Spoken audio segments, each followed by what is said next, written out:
ದೈವಾರಾಧನೆಗೆ ಶ್ರೇಷ್ಠವಾದ ಮಾಸ ಯಾವುದು ಅಂತ ಕೇಳಿದ್ರೆ ಸಾಮಾನ್ಯವಾಗಿ ಬರುವಂತಹ ಉತ್ತರ ಧನುರ್ಮಾಸ.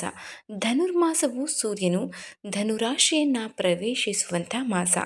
ದೈವಾರಾಧನೆಗೆ ವಿಶೇಷವಾದ ಫಲವನ್ನು ನೀಡುವಂತಹ ಮಾಸ. ವಿಷ್ಣು ಮತ್ತು ಮಹಾಲಕ್ಷ್ಮಿ ಪೂಜೆಗೆ ಬಹಳ ಮಹತ್ವವಾದ ತಿಂಗಳು. ಈ ಒಂದು ಮಾಸದಲ್ಲಿ ದೇವತೆಗಳಿಗೆ ಒಂದು ಪವಿತ್ರ ಅವಧಿ. ಮುಂಜಾನೆಯ ಬ್ರಹ್ಮ ಮುಹೂರ್ತದಲ್ಲಿ ಪೂಜೆಯನ್ನು ಸಲ್ಲಿಸೋದ್ರಿಂದ ವಿಶೇಷವಾದ ಫಲವನ್ನು ಪಡೆಯಬಹುದು. ಧನುರ್ಮಾಸವನ್ನು ಶೂನ್ಯ ಮಾಸ ಅಂತಾನೂ ಕರೀತಾರೆ, ಏಕೆಂದರೆ ಇದು ಶುಭ ಕಾರ್ಯಗಳಾದ ವಿವಾಹಗಳಿಗೆ ಸೂಕ್ತವಲ್ಲ, ಆದರೆ ಆಧ್ಯಾತ್ಮಿಕ ಆಚರಣೆಗಳಿಗೆ ಅತ್ಯುತ್ತಮವಾದ ಮಾಸ. ಸ್ನೇಹಿತರೆ, ಧನುರ್ಮಾಸ ವಿಷ್ಣು ಮತ್ತು ಕೃಷ್ಣನ ಆರಾಧನೆಗೆ ಹೆಚ್ಚು ಪ್ರಶಸ್ತವಾದ ಮಾಸ. ಭಗವದ್ಗೀತೆಯಲ್ಲಿ ಕೃಷ್ಣನು ತಾನು ಮಾರ್ಗಶಿರ ಮಾಸದಲ್ಲಿ ಪೂಜೆಗೊಳ್ತೀನಿ ಅಂತ ಹೇಳಿದ್ದಾನೆ. ಸೂರ್ಯೋದಯಕ್ಕೆ ಮುನ್ನ ಅಂದರೆ ಬ್ರಹ್ಮ ಮುಹೂರ್ತದಲ್ಲಿ ಪೂಜೆಯನ್ನು ಮಾಡಿದ್ರೆ 1000 ವರ್ಷಗಳು ಮಾಡಿದಂತಹ ಪೂಜೆ ಈ ಒಂದು ಮಾಸದಲ್ಲಿ ಮಾಡುವ ಪೂಜಾ ಫಲದಿಂದ ಪಡೆಯಬಹುದು. ಸ್ನೇಹಿತರೆ, ಈ ಮಾಸವನ್ನು ಲೌಕಿಕ ಮತ್ತು ಶುಭ ಕಾರ್ಯಗಳಾದ ವಿವಾಹಗಳಿಗೆ ಅಶುಭ ಅಂತ ಕರೀತಾರೆ. ಈ ಒಂದು ಮಾಸದಲ್ಲಿ ವಿಷ್ಣು ಸಹಸ್ರನಾಮ, ಪುರುಷ ಸೂಕ್ತ, ವಿಷ್ಣು ಸೂಕ್ತ ಪಠಣ ಮಾಡ್ತಾರೆ. ಅಲ್ಲದೆ ಮಹಾಲಕ್ಷ್ಮಿ, ಶಿವ, ಸುಬ್ರಹ್ಮಣ್ಯ ಮತ್ತು ಕಾಲಭೈರವನ ಪೂಜೆಗೂ ಹೆಚ್ಚಿನ ಮಾನ್ಯತೆಯನ್ನು ನೀಡಲಾಗಿದೆ. ಸ್ನೇಹಿತರೆ, ಧನುರ್ಮಾಸದ ಶುಕ್ಲ ಏಕಾದಶಿಯಂದು ಮೋಕ್ಷದ ಏಕಾದಶಿ ಅಂದರೆ ಗೀತಾ ಜಯಂತಿಯನ್ನು ಕೂಡ ಆಚರಣೆ ಮಾಡ್ತಾರೆ. ಇಂತಹ ವಿಶೇಷವಾದ ಮಾಸದ ಬಗ್ಗೆ ನಾವು ಮಾಹಿತಿಯನ್ನು ತಿಳಿದುಕೊಳ್ಳಲೇಬೇಕು. ಬನ್ನಿ, ಹಾಗಾದರೆ ಈ ಒಂದು ಧನುರ್ಮಾಸದ ವಿಶೇಷತೆಗಳೇನು, ಈ ಮಾಸದಲ್ಲಿ ಮಾಡುವಂತಹ ಪೂಜಾ ಫಲಗಳು ಎಷ್ಟೊಂದು ಪ್ರಾಮುಖ್ಯತೆಯನ್ನು ಪಡೆದಿರುತ್ತೆ, ಎಲ್ಲದನ್ನು ಇವತ್ತಿನ ವಿಡಿಯೋದಲ್ಲಿ ಸಂಪೂರ್ಣವಾಗಿ ತಿಳಿದುಕೊಳ್ಳೋಣ. ನಮಸ್ಕಾರ ಸ್ನೇಹಿತರೆ, ಎಲ್ಲರಿಗೂ ಮನೋಜ್ ಕನ್ನಡ ಯೂಟ್ಯೂಬ್ ಚಾನಲ್ಗೆ ಸ್ವಾಗತ. ಚುಮು ಚುಮು ಕೊರೆಯುವ ಚಳಿ ಮರಗಟ್ಟುವ ವಾತಾವರಣದಲ್ಲಿ ಸೂರ್ಯೋದಯಕ್ಕೂ ಮುನ್ನವೇ ಪವಿತ್ರ ಸ್ನಾನ, ಬ್ರಾಹ್ಮಿ ಮುಹೂರ್ತದಲ್ಲಿ ಇಷ್ಟ ದೇವರ ಆರಾಧನೆ ಇವು ಮಾರ್ಗಶಿರ ಮಾಸದ ಆಚರಣೆಯ ಒಂದು ಸ್ಥೂಲ ಚಿತ್ರಣ. ಹಿಂದೂ ಪಂಚಾಂಗದ 12 ಮಾಸಗಳಲ್ಲಿ ಮಾರ್ಗಶಿರ ಮಾಸ ದೈವಾರಾಧನೆಗೆ ಅತ್ಯಂತ ಶ್ರೇಷ್ಠ ಮಾಸ ಅಂತಾನೆ ಪ್ರಸಿದ್ಧಿಯನ್ನು ಪಡೆದಿದೆ. ಚಂದ್ರಮಾನ ಮಾಸಗಳಲ್ಲಿ ಮಾರ್ಗಶಿರ ಮಾಸ, ಸೌರಮಾನ ಪ್ರಕಾರ ಧನುರ್ಮಾಸ ಅಂತ ಕರೆಯಲ್ಪಡುವಂತಹ ಈ ಮಾಸಕ್ಕೆ ಎಲ್ಲ ಮಾಸಗಳಿಗಿಂತ ದೈವಾರಾಧನೆಗೆ ವಿಶಿಷ್ಟವಾದ ಫಲವನ್ನು ಕೊಡಲಾಗುತ್ತೆ ಅಂತ ಹೇಳಿದ್ದಾರೆ. ಅದರಲ್ಲೂ ಮಹಾವಿಷ್ಣುವಿನ ಆರಾಧನೆಗೆ ಹೆಚ್ಚಿನ ಮಹತ್ವವನ್ನು ಕೊಡಲಾಗಿದೆ. ಭಗವದ್ಗೀತೆಯಲ್ಲಿ ಶ್ರೀಕೃಷ್ಣ ಪರಮಾತ್ಮನೇ ಹೇಳಿದ್ದಾನೆ, ಮಾಸಾನ ಮಾರ್ಗಶಿರ ಅಂತ. ಅಂದರೆ ಮಾಸಗಳಲ್ಲಿ ನಾನು ಮಾರ್ಗಶಿರ ಮಾಸದಲ್ಲಿ ಅಭಿವ್ಯಕ್ತಿಯನ್ನಾಗೊಳ್ತೀನಿ ಅಂತ. ಸೂರ್ಯ ಧನುರಾಶಿಗೆ ಪ್ರವೇಶಿಸುವ ದಿನದಿಂದ ಈ ಒಂದು ಧನುರ್ಮಾಸ ಪ್ರಾರಂಭವಾಗುತ್ತೆ. ಸ್ನೇಹಿತರೆ, ವೇದ ಆಗಮಗಳಲ್ಲಿ ಈ ಮಾಸವನ್ನು ದೈವಿ ಕಾರ್ಯಗಳಿಗೆ ಶ್ರೇಷ್ಠ ಅಂತ ಹೇಳಲಾಗಿದೆ. ಆದರೂ ವಿವಾಹ ಅಥವಾ ಮೊದಲಾದ ವಿಶೇಷ ಕಾರ್ಯಕ್ರಮಗಳನ್ನು ಮಾಡುವುದಕ್ಕೆ ಶ್ರೇಷ್ಠವಲ್ಲ ಅಂತಾನೂ ಹೇಳಲಾಗಿದೆ. ಕೇವಲ ದೇವಾಲಯಗಳಲ್ಲಿ ವಿಶೇಷ ಪೂಜೆ ಮಾಡುವುದಕ್ಕೆ ಮಾತ್ರ ಈ ಮಾಸ ಮೀಸಲು. ಇದರಿಂದ ಇದನ್ನು ಶೂನ್ಯ ಮಾಸ ಅಂತಾನೂ ಕರೆಯಲಾಗುತ್ತೆ. ಹೆಚ್ಚಿನದಾಗಿ ಎಲ್ಲರೂ ಸಾಮಾನ್ಯವಾಗಿ ಗಮನಿಸಿರ್ತೀರಾ, ಈ ಒಂದು ಮಾಸದಲ್ಲಿ ಯಾರು ಕೂಡ ಶುಭ ಕಾರ್ಯವನ್ನು ಮಾಡೋದಿಲ್ಲ. ಇನ್ನು ಉತ್ತರಾಯಣ ಪುಣ್ಯಕಾಲ, ದಕ್ಷಿಣಾಯನ ಪುಣ್ಯಕಾಲ ಎಂದು ನಮ್ಮ ಹಿಂದೂ ಪಂಚಾಂಗವನ್ನು ವಿಭಾಗಿಸಿದ್ದೀವಿ. ನಮ್ಮ ಕಾಲಗಣನೆಗೂ ದೇವತೆಗಳ ಕಾಲಗಣನೆಗೂ ತುಂಬಾ ವ್ಯತ್ಯಾಸವಿದೆ. ದೇವತೆಗಳ ಒಂದು ದಿನ ನಮಗೆ 1 ವರ್ಷದ ಅವಧಿ. ಮಾರ್ಗಶಿರ ಮಾಸ ಅಥವಾ ಧನುಮಾಸದ ಅವಧಿಯು ದೇವತೆಗಳಿಗೆ ಶ್ರೇಷ್ಠ ಮುಹೂರ್ತ ಇರುವಂತಹ ಸಮಯ. ನಮ್ಮ ಈ 1 ಮಾಸದ ಅವಧಿ ದೇವತೆಗಳಿಗೆ ಪೂರ್ತಿ ಬ್ರಹ್ಮ ಮುಹೂರ್ತವಿದ್ದಂತೆ. ಆ ಕಾರಣ ದೇವತೆಗಳಿಗೆ ಶ್ರೇಷ್ಠವಾದ ಸಮಯದಲ್ಲಿ ನಾವು ದೇವಾರಾಧನೆಯನ್ನು ಮಾಡಿದರೆ ವಿಶೇಷವಾದ ಫಲವನ್ನು ಪಡೆಯಬಹುದು.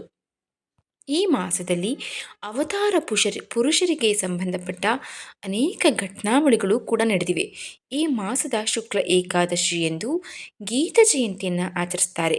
ಅಂದರೆ ಶ್ರೀಕೃಷ್ಣ ಪರಮಾತ್ಮನು ಅರ್ಜುನನಿಗೆ ಗೀತೋಪದೇಶ ಮಾಡಿದ ದಿನ ಅಂತ. ಅದಕ್ಕೆ ಮೋಕ್ಷದ ಏಕಾದಶಿ ಎಂಬ ಹೆಸರು ಕೂಡ ಇದೆ. ಮೋಕ್ಷದ ಅಂದರೆ ಮೋಕ್ಷವನ್ನು ನೀಡುವ ಭವ ಬಂಧನಗಳಿಂದ ಮನಸ್ಸನ್ನು ಕಳಚುವುದು ಅಂತ. ಹಾಗಾಗಿ ಇದಕ್ಕೆ ಮಾಸಕ್ಕೆ ಗೀತ ಜಯಂತಿ ಅಥವಾ ಮೋಕ್ಷದ ಏಕಾದಶಿ ಅಂತ ಕರೀತಾರೆ. ಇನ್ನು ಸನಾತನ ಧರ್ಮದಲ್ಲಿ ಶ್ರೇಷ್ಠ ಗುರುಗಳೆಂದು ಆರಾಧಿಸಲ್ಪಡುವ ದತ್ತಾತ್ರೇಯ ಜಯಂತಿಯೂ ಸಹ ಇದೇ ಶ್ರೇಷ್ಠವಾದ ಮಾರ್ಗಶಿರ ಮಾಸದಲ್ಲಿಯೇ ಬರುತ್ತೆ. ಮಾರ್ಗಶಿರ ಮಾಸದ ಹುಣ್ಣಿಮೆಯಂದು ದತ್ತಾತ್ರೇಯ ಜಯಂತಿಯನ್ನು ಭಕ್ತಿ ಆದರಗಳಿಂದ ಆಚರಿಸಲಾಗುತ್ತೆ. ಮಾರ್ಗಶಿರ ಕೃಷ್ಣ ಏಕಾದಶಿಯ ದಿನದಂದು ಉಪವಾಸವಿರುವ ಆಚರಣೆ ಇದ್ದು ಇದನ್ನು ವಿಮಲ ಏಕಾದಶಿ ಅಥವಾ ಸಫಲ ಏಕಾದಶಿ ಅಂತ ಕರೀತಾರೆ. ಈ ದಿನದಂದು ಉಪವಾಸವಿದ್ದು ಜ್ಞಾನಕ್ಕಾಗಿ ಪ್ರಯತ್ನವನ್ನು ಪಟ್ಟರೆ ನಮ್ಮಲ್ಲಿರುವ ಅಜ್ಞಾನ ನಿವೃತ್ತಿಯಾಗುತ್ತದೆ ಅಥವಾ ತೊಲಗುತ್ತದೆ ಎನ್ನುವ ನಂಬಿಕೆಯೂ ಇದೆ. ವಿಷ್ಣುವಿನ ಅವತಾರವೇ ಆಗಿರುವ ಶ್ರೀಕೃಷ್ಣ ಮಾಸಗಳಲ್ಲಿ ನಾನು ಮಾರ್ಗಶಿರ ಮಾಸ ಅಂತ ಹೇಳಿದ್ದು, ಈ ಮಾಸದಲ್ಲಿ ವಿಷ್ಣುವಿಗೆ ವಿಶೇಷ ಪೂಜಾ ಕೈಂಕರ್ಯಗಳು ನಡೆಯುತ್ತೆ. ಈ ಮಾಸದ ಮತ್ತೊಂದು ಆಚರಣೆ ಎಂದರೆ ಅಮಾವಾಸ್ಯೆಯ 6 ದಿನಗಳ ನಂತರ ಸ್ಕಂದ ಷಷ್ಠಿಯನ್ನು ಆಚರಿಸಲಾಗುತ್ತೆ. ತಮಿಳುನಾಡಿನಲ್ಲಿ ಈ ರೀತಿಯ ಸ್ಕಂದ ಷಷ್ಠಿ ಆಚರಣೆ ಹೆಚ್ಚು ನಡೆಯಲಿದ್ದು, ಸಂತಾನವಿಲ್ಲದವರು ಈ ಷಷ್ಠಿಯ ದಿನದಂದು ಸುಬ್ರಹ್ಮಣ್ಯನಿಗೆ ಪೂಜೆಯನ್ನು ಸಲ್ಲಿಸಿದ್ರೆ ಸಂತಾನ ಪಡಿತಾರೆ ಅನ್ನೋದು ನಂಬಿಕೆಯೂ ಕೂಡ ಪಡೆದುಕೊಂಡಿದೆ. ಶ್ರೀಕೃಷ್ಣನು ಹೇಳಿದ್ದಾನೆ, ಎಲ್ಲ ಮಾಸಗಳಲ್ಲಿ ನನ್ನ ಸನ್ನಿಧಾನ ಇರುವುದಕ್ಕಿಂತ ಈ ಮಾಸದಲ್ಲಿ ವಿಶೇಷವಾಗಿ ಹೆಚ್ಚಿನದಾಗಿರುತ್ತದೆ ಅಂತ. ಆದ್ದರಿಂದಲೇ ಮಾರ್ಗಶಿರ ಮಾಸ ಬೇರೆ ಮಾಸಗಳಿಂದ ಪವಿತ್ರವಾದದ್ದು. ಈ ಮಾಸ ಭಗವಂತನಿಗೂ ಪ್ರಿಯವಾದ ಮಾಸ.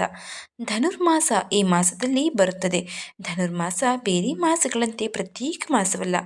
ಸೂರ್ಯನು ಧನು ರಾಶಿಗೆ ಬಂದ ದಿನದಿಂದ ಧನುರ್ ಸಂಕ್ರಮಣದಿಂದ ಅಂದರೆ ಮಾರ್ಗಶಿರ ಶುಕ್ಲ ಏಕಾದಶಿಯಿಂದ ಪ್ರಾರಂಭವಾಗುತ್ತೆ. ಆದ್ದರಿಂದ ಈ ಮಾಸಕ್ಕೆ ಧನುರ್ಮಾಸ ಅಂತ ಹೆಸರು. ಸೂರ್ಯನು ಧನುರಾಶಿಯಿಂದ ಮಕರ ರಾಶಿಗೆ ಬರುವವರೆಗೂ ಧನುರ್ಮಾಸವಂತ ಕರೀತಾರೆ.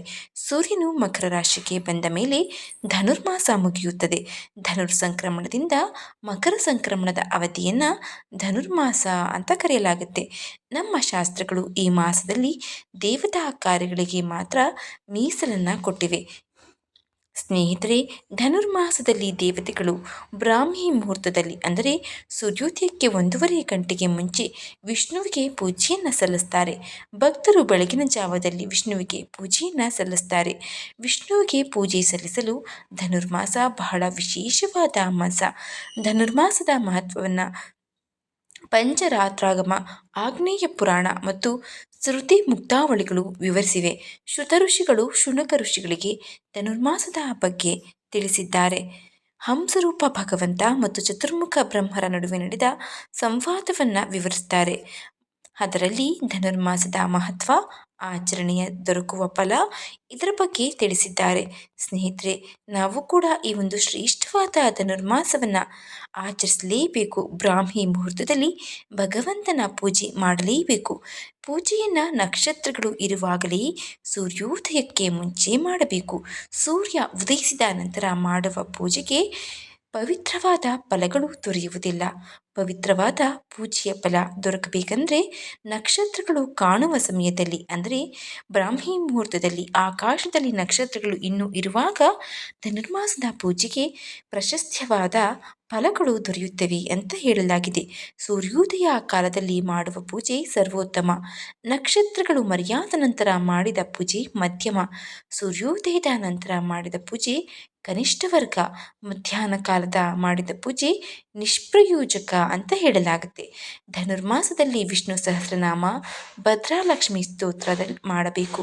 ಅದರಲ್ಲೂ ಪೊಂಗಲನ್ನು ದೇವರಿಗೆ ನೈವೇದ್ಯ ಮಾಡಬೇಕು. ಅಕ್ಕಿ ಮತ್ತು ಹೆಸರುಬೇಳೆಯನ್ನು ಸಮಪಾಲು ಮಾಡಿ ಬೆಲ್ಲವನ್ನು ಹಾಕಿ ಮಾಡುವಂತಹ ಈ ಸಿಹಿ ಪದಾರ್ಥ ಮಹಾವಿಷ್ಣುವಿಗೆ ಹೆಚ್ಚು ವಿಶೇಷವಾದ ಮತ್ತು ಇಷ್ಟವಾದ ಪ್ರಸಾದ.